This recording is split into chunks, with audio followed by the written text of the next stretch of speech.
దేశవ్యాప్తంగా ఇవాల్టి నుంచి బ్యాంకులు బంద్ కానున్న ఈ నెల 24న మినహాయిస్తే ఈ నెల 27 వరకు బ్యాంకులు తెరుచుకునే పరిస్థితి లేదు.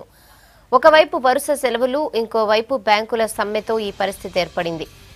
All India bank officers association ఇవాళ సమ్మెకు పిలుపునిచ్చింది. రేపు 4th సాటర్డే, ఆ తర్వాతి రోజు ఆదివారం, ఇలా వరుసగా 3 రోజులు బ్యాంకులు మూసేసి ఉంటాయి. డిసెంబర్ 24 సోమవారం ఒక్కరోజు మాత్రమే బ్యాంకులు తెరుచుకుంటాయి. ఇక ఆ తర్వాతి రోజు క్రిస్మస్ కావడంతో సెలవుంది. ఇక డిసెంబర్ 26న united forum of bank unions సమ్మెకు పిలుపునిచ్చింది.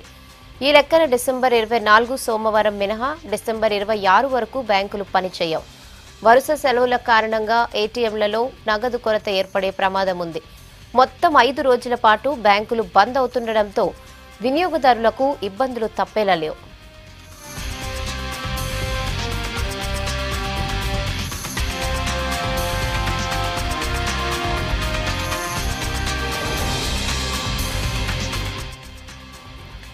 అన్ని స్థాయిల్లో వేతన సవరణ డిమాండ్తో బ్యాంక్ యూనియన్లు సమ్మె చేస్తున్నాయి. పబ్లిక్ సెక్టర్ బ్యాంకుల విలీనాన్ని కూడా వ్యతిరేకిస్తున్నారు. వారంలో 5 రోజులే పని దినాలు ఉండాలని డిమాండ్ చేస్తున్నారు. 2017 నవంబర్ నుంచి వేతన స్థిరీకరణ జరిగి కొత్త వేతనాలు అమల్లోకి రావాల్సి ఉందని, ఇప్పటి వరకు పే రివిజన్ జరగలేదని బ్యాంక్ అధికారుల సంఘం అంటోంది.